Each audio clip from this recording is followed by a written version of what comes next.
Does it ever feel like you're a marketing professional just speaking into the void? But with LinkedIn ads, you can know you're reaching the right decision makers, a network of 130 million of them, in fact. You can even target buyers by job title, industry, company, seniority, skills, and did I say job title? See how you can avoid the void and reach the right buyers with LinkedIn ads. Spend $250 on your first campaign and get a free $250 credit for the next one. Get started at linkedin.com/campaign. Terms and conditions apply. Finished training for the day? Time to fight post-workout fatigue with Core Power Protein Shakes. They're packed with 26 grams of high-quality protein to build muscle and electrolytes to help hydrate. The nutrition you need to help your body replenish, rebuild, and repair post-workout so you can power on to the next one. Champion your recovery with Core Power. Visit corepower.com to learn more. This podcast is supported by FX's English teacher. Last year's critically acclaimed series returns to follow Evan, Gwen, and Marky as they vie for their students' divided attention. See why Cosmopolitan called its premiere season a masterclass of comedy, while Glamour raved it's the year's funniest and most heartwarming new comedy series. FX's English teacher, all new Thursdays on FX. All episodes now streaming on Hulu. Eric, what is the most underrated cut of beef? Tom, good sir, how are you? I would say beef cheek. Beef cheek. It's underrated because it's inexpensive and it's super tender when you braise it. It's a braised type thing. You think about like the amount of chewing that a cow does, right? Grass and everything else. There's so much of like tough muscle that is built, but when it's braised, it's done right. It's one of the most like softest, tender, flavorful sort of cuts that you can get. Really inexpensive. My favorite cut is probably a New York strip and then some oxtails. Give me some oxtails. I love some oxtails. What about you? Oh, good call. Good call on the oxtail. I wasn't even thinking about oxtail. Maze is coming in here. Underrated picanha. It's true. Nice call. Picanha is delicious. I'm going to go with short rib. I'm going to go with a short rib. I know it's on the underrated. Underrated because here's the thing. When you see like those dino beef ribs, like people are grilling and like on Instagram and it's kind of like a very popular thing. It's just a short rib, right? Like it's just on the bone and it's super tender. It falls off the bone. I know it's a cheaper cut. And when you go to like these restaurant weeks in the cities and oftentimes you see short rib, I love a good short rib. I'm sorry. It's so juicy, tender. Yeah. I would take that over a filet. I think fillets are super overrated. In my opinion, I feel like they don't have much flavor and they have this sort of like decadent, this opulence to them. But I kind of feel like I want a little bit more fat. I want a little bit more marble, and I don't get that from a filet. I agree. I wouldn't say underrated. I think it's properly rated, but I totally agree. It's one of my favorite cuts. Short rib is absolutely delicious. Man, braised, a good fry right after, so it has a nice crispy exterior. I'm with you, man. Korean style short ribs where they do like the cross cut too, where you get a little bit of that bone exposed. Delicious. So yeah, tenderloin. I'm with you, man. My least favorite cut. It's just overhyped, and it's not good, not flavorful, not a lot of marble. It's pretty to look at. It's easy to cut. It's easy to cook, but give me the short rib. Give me some oxtails.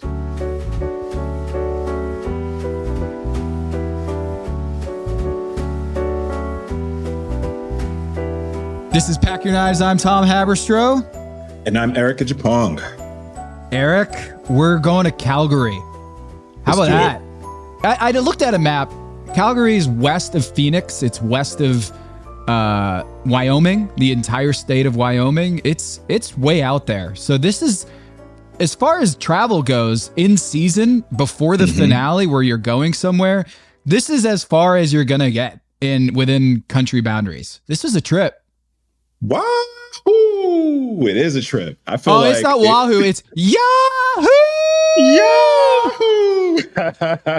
I feel like this has definitely been one of the furthest point A to point B trips that any season, has taken. I mean, Canada is massive, right? So you're doing Top Chef Destination Canada. You got to really like put it out there and get these chefs to all different points of what we've seen in such a beautiful country with a lot of culture and history and seasonality and beautiful ingredients to use. So I'm really excited for this trip. Beef, finally. It's taken a few episodes to get to a point where it's like a beef challenge. I specifically remember my beef challenge. We had, quite the cook. It was probably the worst cook. You know those every episode or every season rather, where there's like one episode where Tom is just super disappointed? That was our beef challenge. Yeah. Yeah. The Calgary Stampede. I did not know this. Good little piece of history. I like that about Top Chef is they bring in some of the culture, some of the history to some of these quick fire challenges and in the elimination. We're doing a pancake breakfast for 50 diners, 45 minutes. And the catch is you're not going to be able to use any utensils. It's got to be handheld. Weird thing with the pancake. I don't really, I mean, there's different ways you can do this, I guess, but I guess they didn't want to have to deal with utensils here, silverware, which kind of reminds me of the previous quickfire, which went very south. And we talked about this with Lana. I asked Lana last week for the Pack Your Knives subscription Substack. For paid subscribers, you can listen to the Lana interview where she joined the show, and she explained that was a really, really difficult challenge. The Montreal Depth Challenge, where they weren't able to use any stove tops, any ovens. It was just, and no silverware, no knives, just plastic, anything, cutlery. just plastic. Yeah, I mean, I always love to kind of get the general thoughts and recaps from other, publications. And there was one that specifically said, or talked about Tom saying like how unfair that challenge was so deep into the season, right before the semifinals, to put these chefs in this like whack-a-many challenge where you don't have, your knives and utensils and you're asking them to cook Top Chef quality food with, it's really bad sort of timing parameters. Timing and parameters and all of it. But you know what? This kind of falls into that thing. I can't imagine eating pancakes without a fork and knife. Like I need some like, I don't know. I gotta have some sort of I don't know, formality. You know what I mean? When I'm eating my pancakes. I don't know. It was a good challenge though. I thought it was a really interesting one. Let me ask you this. When you're eating pancakes, do you put the syrup on after you cut up the pancake into pieces, or do you put the syrup on and then you cut it up so it kind of soaks into the pancake? Good question. I've been doing this since I was a kid. This is a fantastic question. By the way, I'm a pancake connoisseur. I absolutely love pancakes. My favorite breakfast item. Somewhat like similar to Schwei, where he says him and his wife always get like a pancake to share, going for breakfast. I do the same thing. Whether I'm with somebody or by myself, I got to get just at least one flapjack, so put it in the center. But for me, I've always done this, and there's probably the only rhyme or reason is just because I've been doing this since I was a kid. I would poke a hole right in the center of the pancake, pour the pancake syrup right inside that center of the hole, and then cut around it and then eat it. So you get like the middle that's soaked up, and then it's sort of just like, permeates. Emanates. Yeah, permeates. Yeah, exactly. Yeah, exactly. Throughout the pancake. So that's been my style. It always works for me. But you need utensils for that, man. You can't go barbaric. And what are we doing, man? Top Chef. Yeah. What's going on? Yeah, handheld pancake here. I'm one where I cut up my waffles, I cut up my pancakes, and then I will pour the syrup on, because I feel like if it soaks in, I don't get the right, I don't know. I don't get to the separation of the taste between the pancake. Almost the pancake and the syrup become one when it soaks in, and I kind of want the two different flavors to pop. So I wait to put on the syrup. I used to crush pancakes. When I was my fattest, when I was a kid, I was a chubby kid. When I was my fattest, I would just like eat like 11 pancakes for breakfast and just polish off some Fruity Pebbles. And I remember looking back being like, what was I thinking? Like how is that a good idea? It was when you become like kind of like 13, 14 years old and you can cook for yourself and you're not quite an adult, but you're like, I could eat whatever I want. And nah, man, I was an offensive lineman that year in football. So you're probably the same picture where we had like a flashback of Cesar with like the 20 stack pancakes. That was me. Yeah, it was me. That was me for sure. All right, so I'm learning what a hoe cake is. This is maybe my whiteness showing, but it's a cornmeal cake. You're Tristan, from the South, bro, you're living in the South. Come on, never had a hoe cake. I've never had a hoe cake before, so I need to be educated, get some seasoning on my food. Tristan does a cachapa, which is a Venezuelan hoe cake with a berber chorizo with charred peppers and bacon syrup. Massimo does a buttermilk pancake with plum sauce, peach, bacon marmalade, which seemed really delicious, but tiny pancakes because he couldn't get the temperature right on the griddle. And then he just too many sauces on there. Bailey did a buckwheat crespelle, I think it was, which is kind of like a crepe. And that was with a brown butter pecan, mushrooms, and spinach. So it was a little bit more savory than the others. Cesar did an XO pancake with basil, Chinese sausage, brulee tomato, and candied mushrooms. Lana with the cream corn hoe cake with sausage, poached peaches, white hibiscus, and this like it was a little soggy on the bottom. Shawai did this cornmeal pancake with scrambled eggs with chili, crisp avocado aioli. Man, a lot of different directions here that they went with, and I was surprised Shawai didn't do his scallion pancake, which he's been doing a lot this season with great success, and he goes in a different direction, and Eric, he wins anyway. He wins anyway. That's a good point. That never hit me. I mean, 3 in a row. I've never seen a chef do the same dish 3 times in a row, though. He probably thought about it and was like, you know what? I can't do this over. Can't keep doing the scallion pancake. They keep going back to the well. Man, that's true though. He absolutely could have definitely pulled that out. I thought the hoe cake, Johnny cake, it sounded like maybe like in the middle of their prep, they all realized that like half of the chefs were doing the same rendition or a similar rendition of the same dish. But yeah, it's cornmeal based. Hoe cake, Johnny cake, same thing. Cornmeal based. Sometimes it's all cornmeal. Sometimes it's half and half with flour. And it's a pancake with a little grit, a little texture to it. It's delicious. We actually serve Johnny cakes at the restaurant in Omina. Shameless plug. So yeah, Johnny cakes are delicious. A little bit of, again, pancake connoisseur. One of my favorite ways to go is a Johnny cake. And I'm pretty sure if you go any diner, Charlotte, you'll find a Johnny cake, man. So that's my homework for you.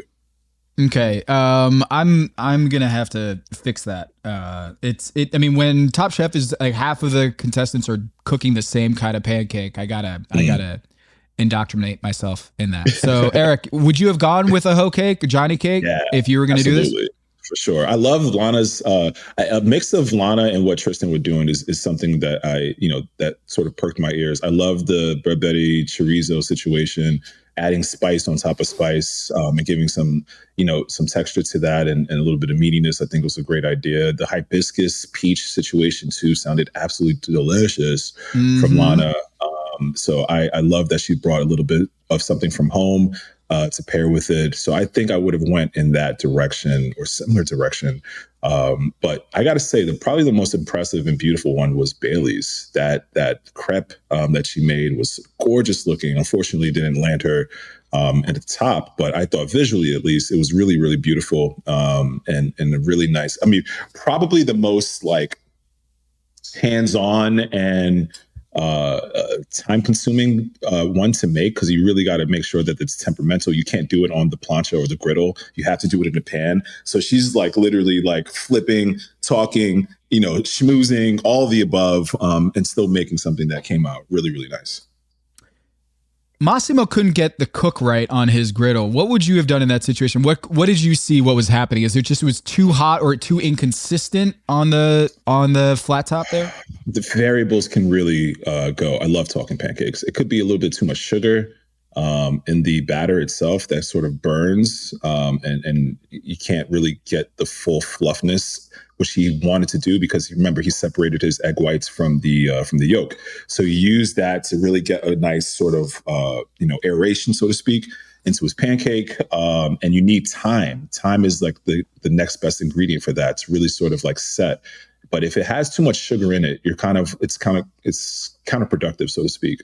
So I think he went smaller, which probably means he didn't get the same sort of aeration that he wanted to.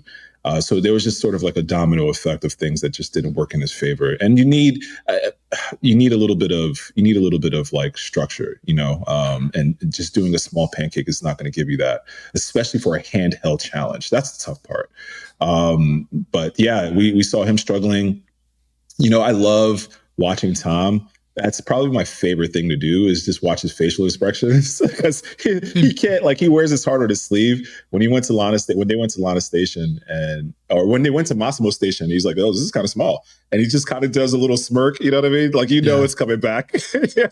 They went to Lana Station and they talked about the sogginess of the dish, and that's coming back. Same thing, a little fast forward when he's asking Tristan about the cook on the steak. It's coming back. Like, you just There's know. no good answer for that, Eric. There's no good answer, bro. No, you're trapped. This is the craftsman. His name is Tom Colicchio. He owns craft for a reason. He's a craftsman. He knows exactly what you're looking for, what he's looking for. And when he asks you, hey, did you mean to do that? Oh, it's coming back. Yeah. There's no good way to handle that. I guess you just own it. He's gonna know if you're lying, right? Because he's Tom Colicchio, like you said. He's Tom Colicchio. You gotta own it. So Shuai does that cornmeal pancake with scrambled eggs. I thought that was the most. I was surprised that he won in the sense that it was like a breakfast forward dish, and I thought maybe they would ding him for having like scrambled eggs on his pancake, but it was the winner. And the chili crisp avocado aioli, that seemed to put it over the top. So it was delicious. It was big. Felt like a meal. He's got $10,000 from that and $20K overall. So good for Shuai on my squad, coming on strong with three tops in a row. Top three two in the quickfire before. Then he won the elimination challenge, and then he wins the quickfire here.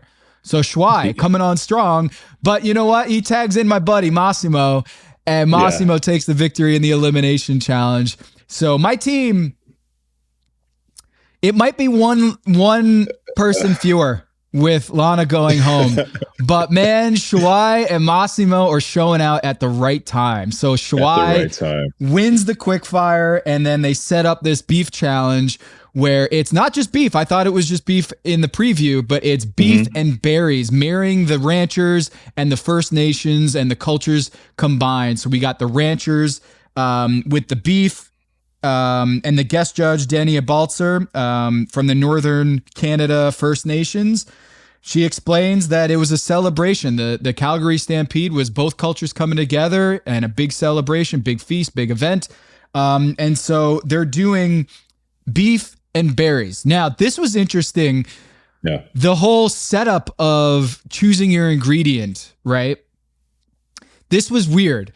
She was like, all right, you can choose your own beef and figure it out amongst yourselves, which in my head, I was like, wait, why isn't anyone running towards the table here?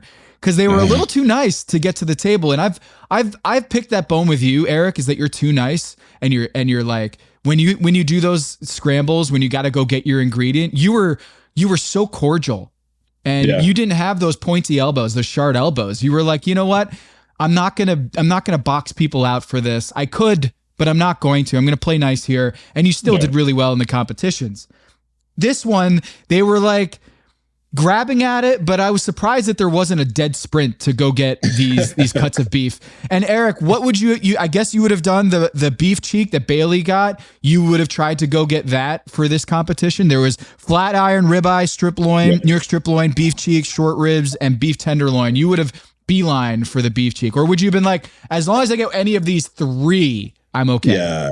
Yeah, I would have been happy. New York strip is objectively my favorite cut, right? The question was, what was the most underrated? And I think beef cheek is that. I think it's a very underrated cut. Yeah. So I think it's a very underrated. You're beelining for the New York strip. I'm going for the New York strip. Yeah, for sure. I'm going for the New York strip. It's both tender and has a chew to it, but not like an aggressive one where you're like chewing forever. And I like that. I think it's a great cook. It sears beautifully. Give me a cast iron. You can get it done relatively, easy. It marinates beautifully. It has a good marble, all throughout. The braising is, if I was going braised, or that's a tough one. No pun intended. Like, are you going braised or are you going, pan sear? I would either go with the beef cheek then or the New York strip, but the berry situation is what really sort of like helps or hurts this dish. Like, what direction do you go? Are you going super tart? Are you going more tannin based? Are you going a little sweeter? And all of that really plays into, what you can do. I love this challenge though. Ultimately, I think it was a great challenge to not only, and I'm with you, I thought it was just like a straight up beef challenge, to add in the berry component to it. Again, looking at more seasonality from Canada and the sort of abundance that this, the produce that they have in that part of the world. I thought it was a really great call. And some berries that I've never heard of, I've never tasted before. So that was really cool for me as well. That definitely steers the direction. Another pun, steers, that, your dish goes into. And I thought it was a really good combination. I definitely would have been happy with it. Was it Bailey? She got the Saskatoon and the New York strip. So it was Lana had the strip loin with the long blueberry, the Haskap, yes. Which kind of looked like a cylindrical blueberry. That she got on that one, and she did the meat and potatoes, the grilled steak, the palm Anna, which they found to be on the dry side. And when it was on the plate, that's the exact thought I had, is like, when you have meat and potatoes, I don't know if you're kind of the double dipper where you like to dip your steak in the potatoes and have this like textural little dance in your mouth when you eat it. I didn't really get the dry kind of charred potato disc on the plate with the steak. It felt like it was disconnected. And that's what they said was it was a little on the dry side. And it seemed like there wasn't enough berry on the plate. And so when you have the two different types of berry that seemed like it was prepared similarly, I felt bad for Lana. I didn't think when it was on the plate that it was going to be an eliminated dish. But because everyone else did such a good job here and there's only 6 people left, like Tom said at the end, not a bad dish on this entire menu. It's just at this point in the competition, minor mistakes will get you sent home. And so her grilled steak with the Haskap berry condiment and the smoked Haskap berry jus just didn't work with the dry potatoes. So the palms Anna, what were your thoughts on utilizing that? And did it seem like it wasn't cooked properly, or was it just not the best choice for pairing with the steak? I thought it was a great choice, honestly. I thought, steak and potatoes, classic. Who can say no to that? I thought it was a great choice. I think ultimately what happened was, and we saw a little bit, man, shout out to the editing team. We saw a little bit of her prep with going with the mandolin, right? And it looked like it might have just cut too thin, like too thin, right? We saw her sort of going really quickly with it, and then sort of layering the parmesanna in there. And it's tough when you don't have that connecting. It's steak and potatoes, but then we cannot forget the sauce. It's got to be saucy. You need some sauce, right? The sauce is the probably. When I was working on the line, Saucier was probably one of my favorite stations. Creating the sauce is really like the harmony piece to bring different components together on a dish. And when you cook a steak and you let it rest perfectly and then you slice into it, you get a little bit of that, like that jus, you get a little bit of that sauce, or a little bit of that steak, goodness, right? And then that sort of mixes in with the berries, and it starts to create the story, right? And it starts to pull all the other elements together. What happened with her dish was it just seemed deconstructed, so much so that you had the steak here, the parmesan here, the berries here, very much in a three-pronged thing on her plate, right? And there's no sauce to connect the two. So it's a very disjointed sort of story that she's trying to tell, over-resting the steak, even though it was cooked beautifully. And it was, you're not allowing that steak to kind of bleed off a little bit. You don't want too much of it, but you need a little bit of it just to kind of like, give a little bit of lubrication, so to speak, to the potatoes itself. So yeah, I was disappointed in that, and watching her cook. She was very confident in it, but it seems just like technically she'd just been outcooked. And yeah, we also too, man, as we're watching this and we're headed towards the finale, we got to switch our minds too. We're like, this is not the round of 15 anymore. This is not the round of 10. This is the round of 6. So literally you can cook a great meal and still go home. That's totally viable. That's completely viable. So really it's just who's making the biggest mistake. I did it again. No, you're good. Listener, listen up. This is important. Okay. I'm going to try to save you some money here. If you're still overpaying for wireless, it's time to say yes to saying no. At Mint Mobile, their favorite word is no. You may think like, oh, that's bad. No contracts, no monthly bills, no overages, no hidden fees, no BS. Here's why I said yes to making the switch and getting premium wireless for $15 a month. You heard that correctly. $15 per month. Ditch overpriced wireless and the jaw-dropping monthly bills. And of course, there are all these hidden fees and stuff, but at Mint Mobile, plans start at $15 per month.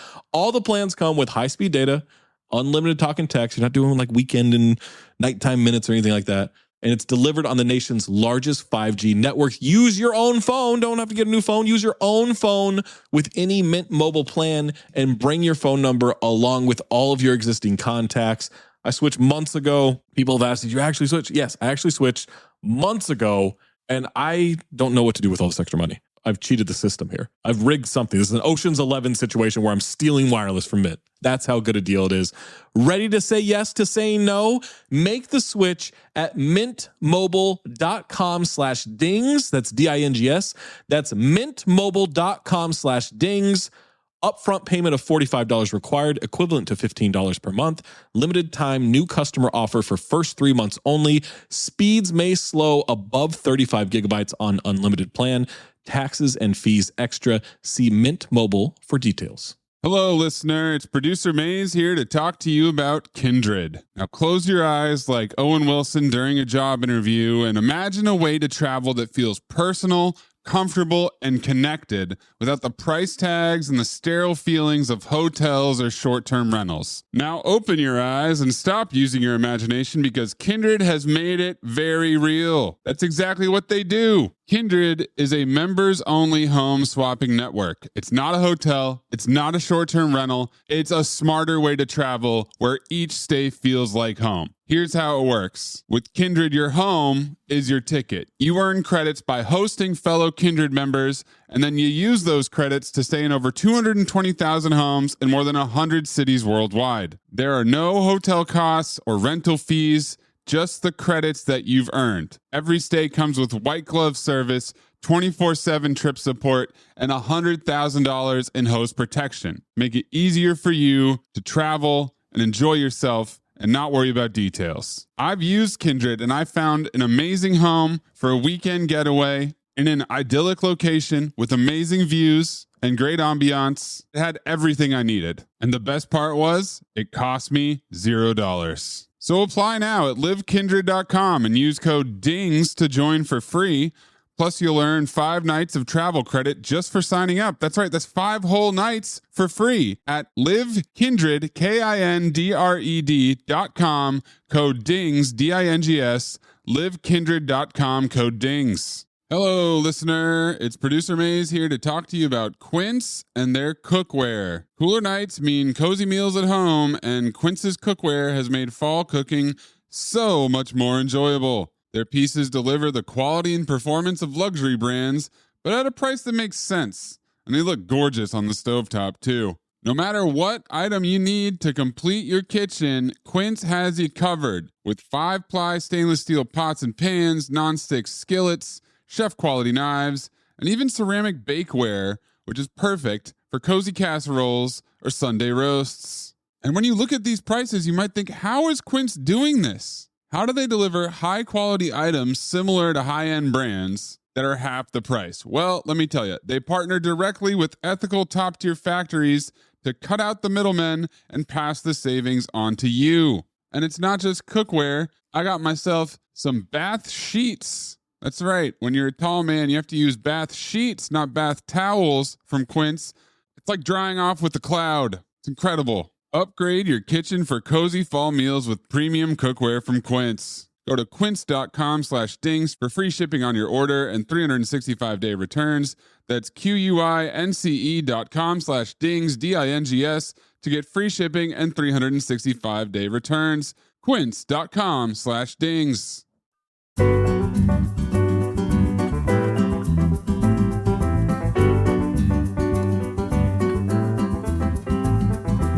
Bailey did, she had her brulee, her like favorite little thing that she likes to do, but Lana had the sage, which was kind of her little like pet ingredient. Like she really liked sage. Kristen felt like it was too much sage. It overpowered the dish and didn't get enough berry flavor, got a lot of sage. What are your thoughts on sage? Kyrie Irving loves sage, likes to kind of burn some sage in the arenas to get rid of the demons before he plays. What are your thoughts on sage as an ingredient, and what are the trouble shots or sore spots when you do something like that? I have sage tattooed on my left arm. I love it so much. Sage, yeah. I love sage. I love the combination of herbs, steak, potato, a jus of some sort. It's one of my favorite ways to eat. Right, summer, winter, fall, spring, don't matter. I love the addition of bringing sage into the party, entering that into the chat. It is an overpowering flavor profile, and one that I probably wouldn't pair with the berries and the steak. Sage to me screams fall. It screams poultry. It screams, baked, but not necessarily beef. So I thought, even though it's a beautiful flavor and an herb, I think it just didn't mesh well. It didn't work well with the other sort of ingredients as far as the components in that dish. So maybe a misuse. I probably would have went with thyme, maybe rosemary, just a hint of it really goes a long way, because these herbs, when you use them you got to use them with a deft hand. If you go a little bit too much, then they can truly overpower a dish. And that's all you're tasting. It's just like a bouquet garni. You know what I mean? Like, especially with a berry, when berry is the challenge, you don't want to overpower it. And if it's a B minus dish at this point, you might get sent home for that. Whereas in the beginning, you're going to be maybe in the top or in the middle. So a B minus dish puts you in the top or in the middle. Absolutely right. Solana gets sent home, which we'll talk about a little bit more in a sec. But let's also talk Bailey with her. I mentioned it. She did the braised beef cheeks with cream and polenta, and then adds this bruleed blue cheese on top of it with roasted walnut and a pomegranate juice infusion of pomegranate juice. I thought she might get sent home because there was a lot of mistakes here, it seemed like. But the fact that she was in the top in the quickfire got incorporated into the final judgment, whereas Lana was in the bottom with her soggy texture of her pancake. So I kind of feel like Bailey's entree, her elimination challenge dish, might have actually been worse than Lana's, but because she did well in the quickfire, do the math, and she gets sent home. Eric, what are your thoughts on Bailey's decision to do a brulee blue cheese on top of her braised beef cheek? I was like, is this Bailey or is this Cesar? Like, who's cooking this dish right now? Because that was such a, a whack-a-many. That was such a weird sort of combination of things that I felt like, and I think Cesar might have like complimented it too. He's like, man, this was a cool idea. I'm like, of course you would. Of course you think this is cool. I would never go that route. I just think sugar on top of blue cheese, bruleeing that, it just seemed like an extra step that was unnecessary. The blue cheese obviously goes well with the steak. and and the polenta.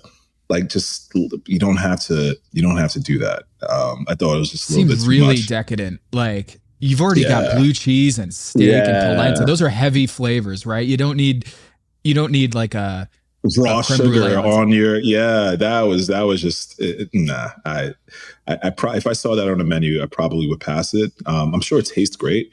Again, we're talking about just like marginal differences in between the dishes. Everything tastes good, as they mentioned, the judges did. But that for me probably wouldn't have been something I would have chose. How do you feel about the quick fire now being like so weighted heavily now into these like elimination challenges? How do you feel about that? I like that there's some stakes with the quickfire, because now that you don't have immunity, I like that there's some stakes, that it's not 2 events. Now it feels like one whole entire episode. We talked about it with Buddha when he came on a couple weeks ago. And it sounded like, you know what? I agreed with Buddha's take here. Last year in Wisconsin, they introduced this rule, this like policy, this new rule change where the quickfire is now going to be incorporated into the final judge. But it didn't really happen that way. It's like in the few episodes finishing out last year's season, they made that rule, but then they didn't follow that rule. And a lot of the good dishes in the quickfire didn't actually impact the elimination. And a lot of the bad dishes in the quickfire didn't really influence their decision at the end. And I think that was a common critique of last season, was they introduced this new rule, but then they didn't seem to follow it. And so Buddha was like, I actually like that they're following this rule, that they are incorporating, making sure that like they're going to mention this at the judges table, that, hey, remember, quick fire, Bailey did this, Lana did this. I get that. But Buddha had a real problem with that, in the sense where when he was eating Vinny's dish and was like, it's inedible, he should be sent home, Tom and Gail overruled him and was like, you got to incorporate the quickfire. So Vinny can't go home because he did well in the quickfire. So it's a little disorienting. It is. On one hand, I think it's good to kind of have some stakes and some weight to the quickfire, so it doesn't feel like an exhibition. Yeah. But it's tough to do. It's tough to get used to that, right? Is that at this stage in the game, now we're kind of changing the rules. Exactly. That's what it feels like to me. We're changing the rules, 3/4 into the competition. And I don't know if I'm jiving with that, man. Like, I get it. We want to sort of add some complexity to the challenges and really give some weighted, stakes, like you mentioned, to the quick fire.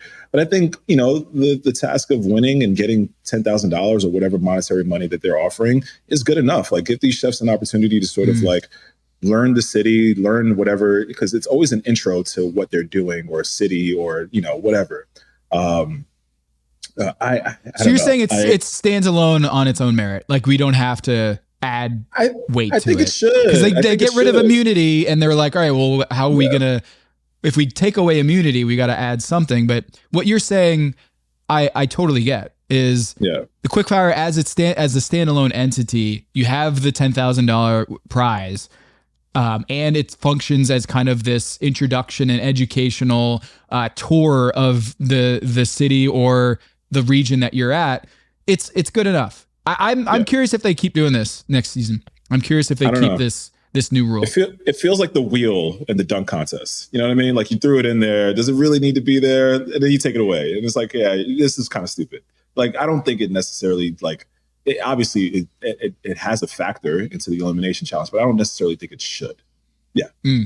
So Bailey stays. She's in the bottom 3 because the brulee didn't work, and the pomegranate juice. The idea of infusing this pomegranate juice, because she couldn't get enough of that Saskatoon flavor.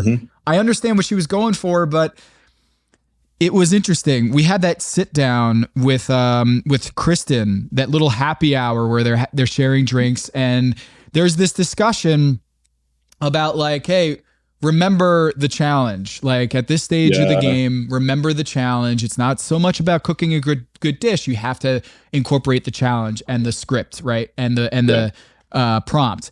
And so what we're seeing with Bailey is that when it's a beef and berry dish, but she buried the berry in another berry in the pomegranate juice, it doesn't make sense. I understand why she did it, but it was unbalanced. They said, I thought she was going to get sent home. But then I remembered quick fire. And once I realized the quick fire, I was like, yeah, she's not getting sent home. And unfortunately, Lana got sent home. Cesar did this berry. He went with, he got ribeye and chokeberry. Now, he did a grilled ribeye with a chokeberry reduction with a rutabaga cream and bone marrow cornbread. The bone marrow cornbread seemed to be the winner of that dish, is that they love the bone marrow cornbread, which kind of reminded me of the lamb fat Madeleine that Tristan did earlier in the season, where it was like, this is the star of the dish. And he does this bone marrow cornbread, and it just, the idea of adding sugar to sweeten up the berry rather than letting the tannin and the astringency. The astringency, the dryness, like, let that breathe through. And he got inside his own head on that. He got dinged for it, but ultimately he stays in the competition. What are your thoughts on Cesar's dish? I thought visually the most attractive looking dish out of the 6, elimination dishes. I thought it was beautiful. I'm on the fence. I can go left or right. I can be swayed either way. You have to obviously listen to the spirit of the challenge. He mentioned several times that he's worked with this berry before, so he feels comfortable. But then he adds sugar to it because there's such a astringent dryness that this has. And I understand why he went that direction, but I also understand the judges wanting to get a little bit of that astringency. But then, listen, who wants to eat something that dries your mouth out like that? I wouldn't. Yeah. So like, I feel like it's you damned if you do, damned if you don't, because if he gave them what they wanted, would have celebrated the berry, or would they have dinged them for such an unbalanced dish? Because you can't get away from something that dries your mouth out, and then you're adding cornbread that's also drying your mouth out. So I totally get. But with the rutabaga cream, with the rutabaga puree, would that do enough to kind of moisten everything up, you think? It could. I thought it was a beautiful. It seemed so smooth, and the sort of jus that he had on it was really nice. I thought. If I was Cesar, I would have went in his direction. I totally would. Oh, but clearly that would have gotten me dinged too. Yeah. So, it's a tough thing to get around, where you're working with something that just has that sort of dryness to it. I don't know about you, but I don't like eating stuff that, makes my mouth dry as I'm, salivating and wanting to. No, that's not. I don't need cotton mouth while I'm eating. I don't want cotton mouth while I'm eating. Exactly that. So I think he did his best to work around it. Now, how sweet was it? We don't know. Like, it could have been overly sweet. It could have been something that was just overpowering. I think there's ways to sort of balance it and still sort of highlight the natural profiles of the berry. But it clearly, that was a tough one. That was a really tough one for him. Yeah. So he stays. And I thought it was tough to see Lana go home. I don't think Cesar would have I think he was safe. I actually thought, like, in the initial review, I was like, oh, he might be in the top 3. But he's in the bottom. And what was cool about Lana is we got some airtime with her and Kristen. We did this whole interview last week, and I had no idea that she had actually met Kristen in a kitchen because she had staged at Kristen's restaurant, which was a really cool moment. Like, I don't even think Kristen remembered that until Lana brought it up. Like, how cool was that? I love that. It reminded me very much of my stage with Brian Voltaggio and him not remembering me and sort of coming back to that story. It's great when you can have, your idols, so to speak, someone that you look up to, and there's a full circle moment. I had that with Chef Marcus Samuelson as well, who also got shouted out this episode with Tristan. And it's cool. I mean, the chef community, it's a big one, but it's also very small in that regard too. So you never know on both sides of the fence what personality or what impression rather you're making on someone. So it was funny that Kristen's like, I'm glad I wasn't a bitch. It's good. It's good to know that you have like good fortune sort of and favor follow you, and your reputation absolutely precedes you, because that's something that Lana would have never forgotten, whether it went good or bad, right? So I'm glad that it went good. But it was great to see, that sort of full circle moment. And now she's competing and Kristen's the judge, and, she's on national television telling this really sweet story. Well, maybe you can give Lana a pound with your sage tattoos. She's got one too. So, Lana, thanks for coming on the show last week. It was a pleasure to talk to you, and I'm sad to see you go. And like I said on the show, I felt like you had an Adrian Cheatham, her mentor, one of her mentors, Adrian Cheatham, had a similar arc where it was like she was just hovering below the top tier, but I thought she could really climb in the final episodes. And what stinks is like her and Vinny missed the Last Chance Kitchen, so she has no chance to get back into the competition now. But maybe we'll see her again in the finale. Maybe she goes to Milan, and we get her back into the kitchen, helping one of the finalists here in the competition. So, Shuai. Let's talk about Shuai. He gets an extra 30 minutes by virtue of the last I think it was he got the extra 30 minutes from the quickfire, or was it from the elimination challenge last? I don't know. I was confused on that too. Yeah, I wasn't sure if it was either one or the other. We definitely need either way. He gets the extra 30 minutes, which was key because he's got the short rib, and he needed to let that cook, and so that it would render the fat and basically become not tough, right? And so he does black currant with stuffed cabbage, wild rice congee, and a black currant pepper sauce.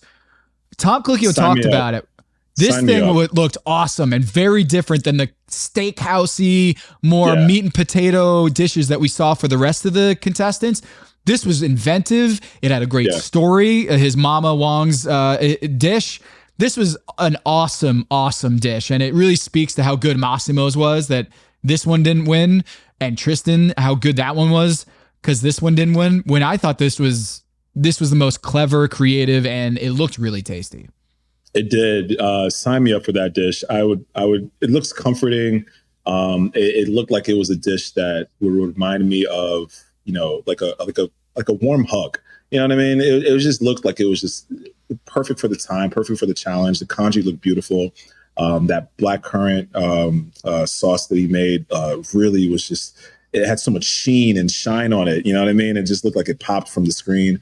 And it really sort of tugged at the heartstrings of some of the judges, which I thought, I mean, listen, when you can do that, that's the extra, that's the extra sauce right there. You can really sort of like play that sentimental role as well. The 30 minutes absolutely came in handy, whether it came from the quick fire or the elimination, whichever, it came right on time, man. That 30 minutes, an extra 30 minutes to do a braise, it's just, it's really, man, that's the highlight right there. That to me, that 30 minutes, I think really absolutely gave him that push to really get the beautiful braise that he was looking for. The cabbage that was steamed perfectly. Shuai said it, man. He's not as soigné as Tristan or maybe Massimo with some of the techniques, but when it comes down to flavor and putting just like heart on a dish, on a plate, I don't think there's another chef out there that does it as well as he does, man. He cooks from the heart, he cooks from the soul, and he makes great food time and time again. It's really cool to see both him and Massimo sort of coming into their own right now. And I hate to say it because they're on your team, but man, they're crushing it, and it's happening at the perfect time. And it seems like, I don't know, Tristan, perfect although time. He was on the top, and I was going to say he's having like an Indiana Pacers run here, but I didn't want to do that to you. Why, bro? I thought we were friends. I thought we were going to make this through unscathed. Jesus. He's peaking at the right time, just like another team. I don't know. I think I'm ready to go. I'm sorry. This episode is brought to you by 20th Century Studios' new film, Springsteen, Deliver Me From Nowhere, starring Golden Globe winner Jeremy Allen White and Academy Award nominee Jeremy Strong. Scott Cooper, the director of the Academy Award-winning movie Crazy Heart, brings you the story of the most pivotal chapter in the life of an icon. Springsteen, Deliver Me From Nowhere. Only in theaters October 24th. Get your tickets now. For a limited time at McDonald's, get a Big Mac Extra Value Meal for $8.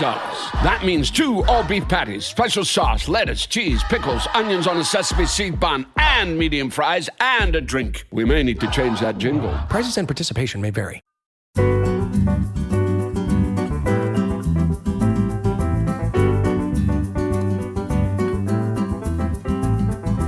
We're back in Canada. We're in Calgary. All right. Yes, please. Thank you. Yeah, we're back there, and Shuai does that stuffed cabbage, which was awesome. I love that dish. I'd probably pick that one out on the menu of all of them. Same. Tristan decides to go with a pemmican, which is this Native American, indigenous of North American. It's kind of this like a jerky almost. It's this mixture of tallow, dried meat that he just heard about. And now he's going to cook it. Crazy. In the quick fire, he does this Venezuelan pancake. And we get the reason why he has all of these different cultures, because he was moving all the time as a kid, all around the world. And it was such a cool story to hear why this guy has such a worldly philosophy when he cooks. It's because he was traveling a lot as a kid. And Marcus Samuelsson, his mentor, would be very proud with all the different flavors that he's bringing, and just the stones to come in and be like, yeah, I just found out about this thing and now I'm going to do it for the indigenous people at the table. It's like, and he pulls it off. And he pulls it off. More power to you. Like using liquid nitrogen to get that jerky sort of texture as well. Not what you would see, I'm sure, by the indigenous people, forms of tradition to make that. But bro, like, what else can we say that hasn't been said about Tristan? I mean, he is a student of the game. He's what did he call himself? A world, at least a product of the world, or whatever the case is. And it's truly that, man, to have that life experience by traveling with your parents and living in different parts of the world, and then just so happen to fall into this industry of, cooking and chef and everything else, man. I can't imagine like a better, sort of 1-2 punch to, grab some inspiration by and use it to sort of, carry your dish through. Tristan's just cool. He's a cool dude, man. I feel like we learn more about him every single season, or every single episode in this season. And yeah, it's coming to be a 3-man race, it seems like, with Tristan, Shuai, and Massimo really sort of peaking all at the same time. Tristan dying down a little bit, obviously still making it to the top, but this is going to be one of the more like very, very cool finales if it seems like these 3 are going to be making it, because they all come from different backgrounds. One super soigné, French, classic, one rustic. I'm not here to impress you with technique. I'm here to impress you with flavor. And then Tristan, kind of a little bit of in between, right? Like worldly, has great technique, but then also cooks from the heart as well. It's going to be good. It's going to be really, really good.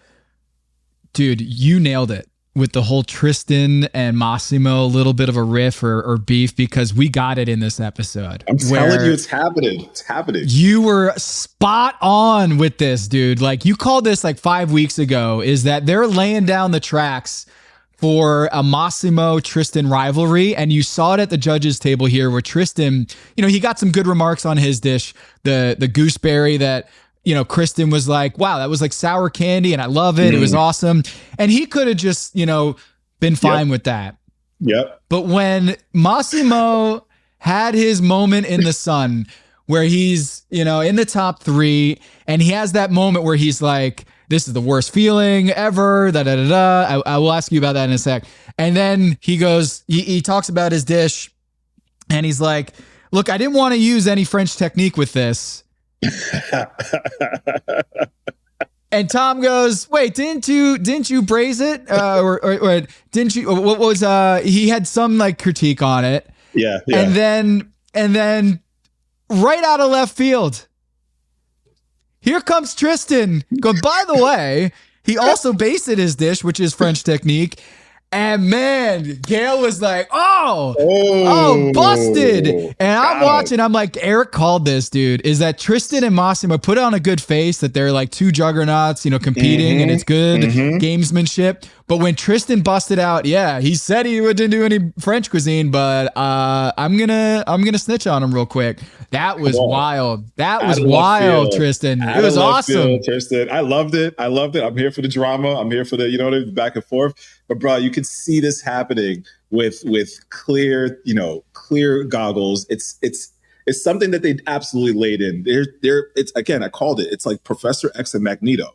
They're two different chefs, both of the same caliber, but like two different worlds apart. You know what I mean? And it's like, all right, how did you win with this technique? He's like, no. How did you win with this technique? And they're riffing with each other, and I see it happening. I'm calling it now. It's going to be a Massimo Tristan finale, maybe Shuai in there as well. It's very obvious right now. Keep your third eye open. Dude, that was really cool. Because we don't see Tristan in the last 3 episodes. Shuai and Massimo have done better. Yes. Right? Like you would not have seen this coming after he won on that tear, but they've actually outperformed in the last 3 episodes over Tristan. And I wonder if that's starting to get to him a little bit where he can see, dude, Massimo is incredible in front of an audience. He's incredible. He walks to the table introducing these dishes. He's like, how beautiful was that sunset this morning? Best beautiful. Those colors I've never seen in Canada. And the whole place is like, oh yeah. Dude, he owns that room. Every time he walks in the room, he's owning it. Owned the room. Right? We go back to the quick fire where he had a little bit of the mishap with his sauces. He's like, that usually doesn't happen. And I'm like, this guy is just good. He's good at what he does, man. He works the crowd. Listen, if there were more sort of crowd challenges, I'm sure that Massimo would have just worked a little bit of that, lather ups, a little bit more of that magic. He's so good with the crowd. He's so good with the judges. He tells a beautiful But he also can cook his ass off, man. I mean, this can cook his ass off. Yes, absolutely. So this he does the beef tenderloin with elderberries. He does this umeboshi. He has the tenderloin with umeboshi, smoked kohlrabi, and pickled elderberry with this elderberry soup puree. Gail said it was a showstopper. And he did this like disc, like it looked like a lily pad he put on top of it, this reduction of the gooseberry. It seemed like a technique that I need to understand a little bit better. It looked like he was like doing these little circles on like a cookie sheet almost. Yeah. Eric, walk me through from a technical standpoint, what is he doing and how has he been able to pull this off where he's wowing the chefs on a level that Tristan and Shuai aren't competing with right now? It's exactly that. He's wowing the chefs with just technique and French technique. This is a cool one right here. He's essentially making fruit leather, like a fruit roll up, right? So he takes the elderberry, blends them, and when you do it enough, there's enough pectin, there's enough sort of like sappy quality to the elderberry. That's when it cooks down, it's dehydrated. It's essentially like a fruit roll up that you would have, when you were a kid. So the technique is taking something called acetate. It's this really clear, thin, almost plastic-like sheet. And you can cut it into literally whatever shape you want. It's circle, square, you name it, you have it. And you put it on top of a silk pat. And you take this beautiful puree of elderberry that's been cooked down, and you very thinly sort of smear it on the acetate and the silk pat. And what happens is when you dehydrate it, the elderberry sort of forms into that shape that the acetate is on. And then when it's out, you can sort of pop it up, and it literally is a flimsy sort of like fruit leathery feel. And I thought a dangerous move, but also a brilliant move. And this has sort of been his hallmark. This has been his like calling card, honestly. Doing these really high risk moves that work out in his favor. The salmon Wellington, or making these salt crusted chicken, or doing this sort of like acetate fruit leather thing. It highlights the elderberry in a way that no other chef, and this is objectively true, no other chef was even daring enough to do. That I was like, when you pull this move off and it works and you lay it, and again, it was done perfectly. I was like, this guy's winning.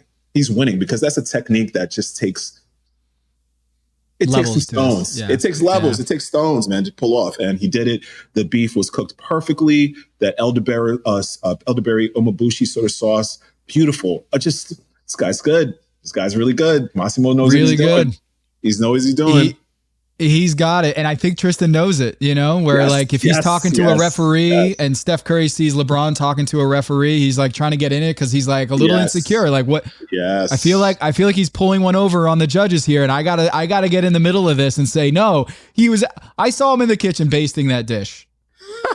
Did not need to enter the chat at all, but he mentioned it. And it's not like it. Yeah, I don't know. It was awesome. It was great. It was great theater.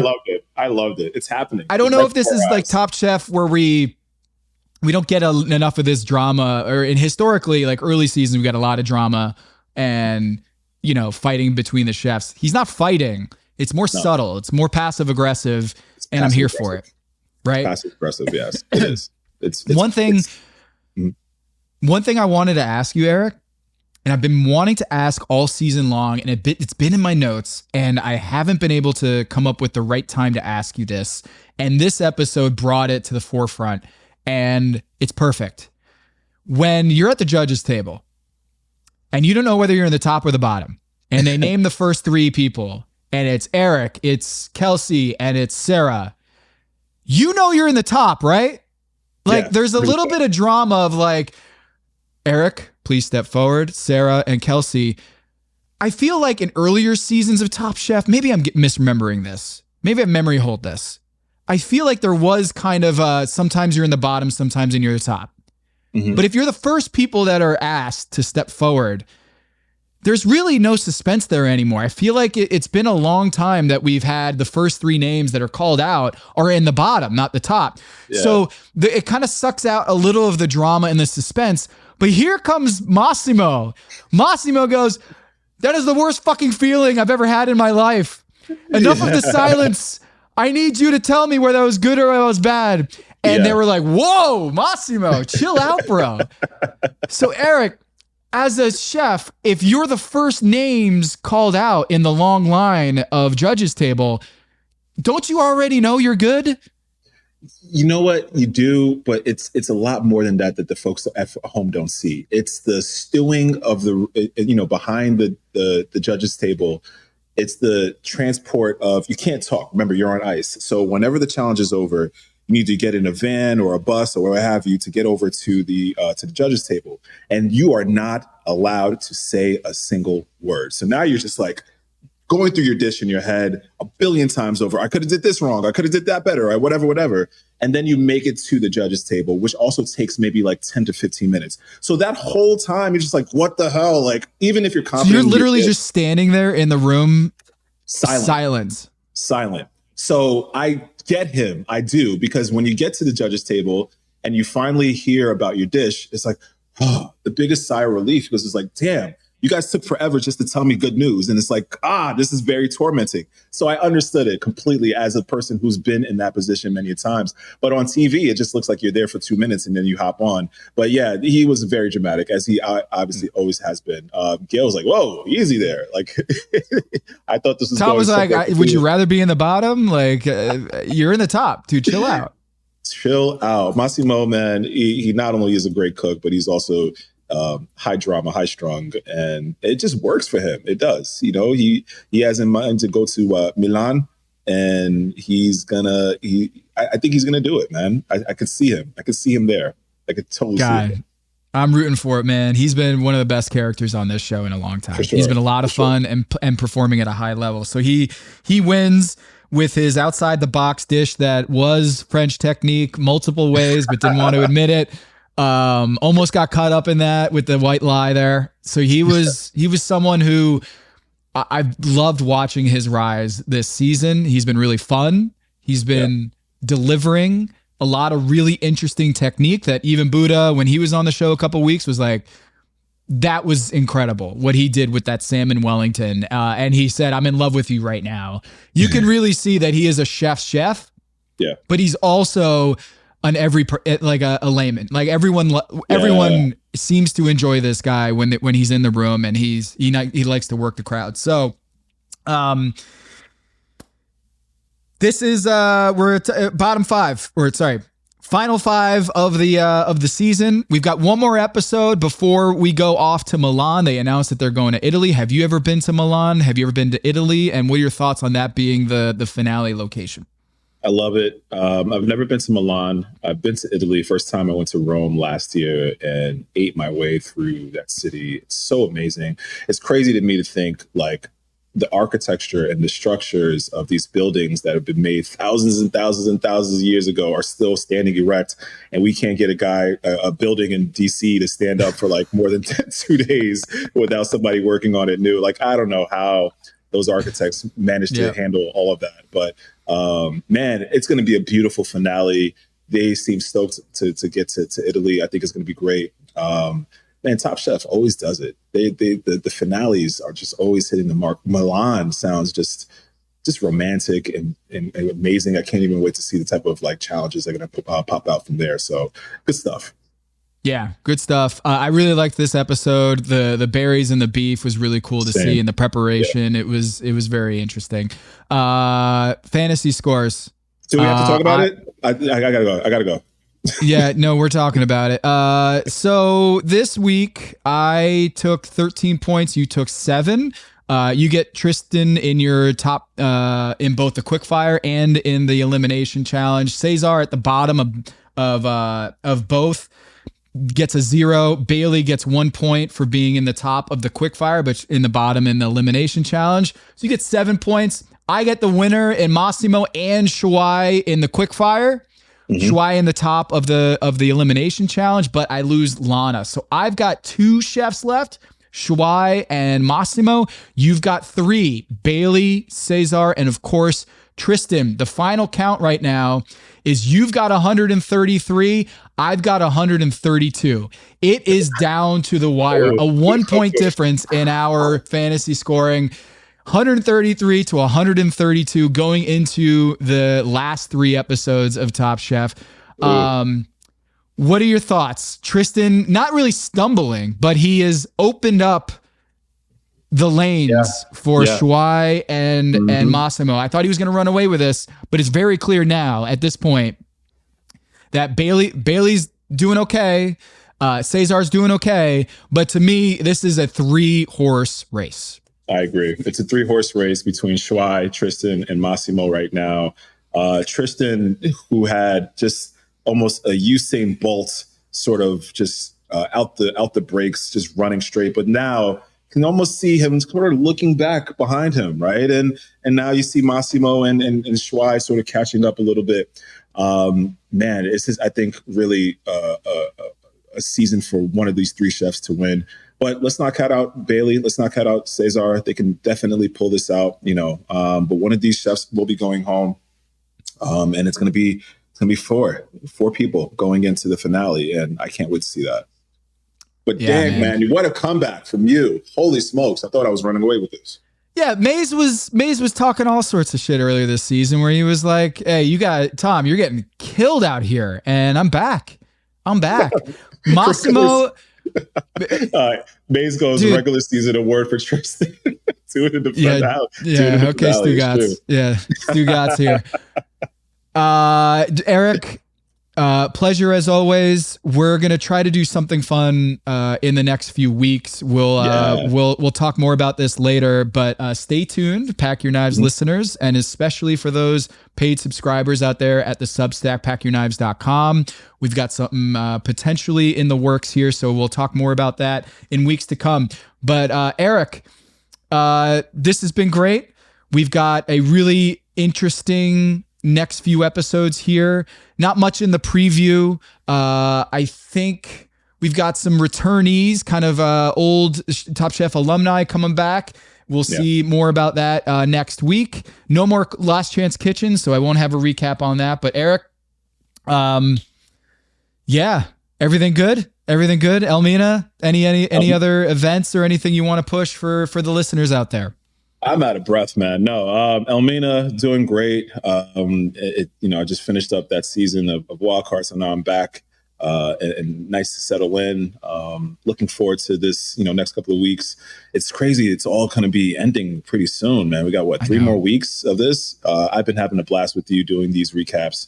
And really, I think the coolest part, not only having the restaurant, but then having, folks who listen to the pod, who are subscribed to the Substack, come by the restaurant and praise both of us for the show. And either they're, listening in their car or at the gym or, wherever have you, walking the dog, and just some of the fun that they have listening to both of us. So it's really humbling. And yeah, stay tuned. Next couple of weeks, we're hoping to do something really fun, but more information will come out in the later weeks. And dude, let's close out strong.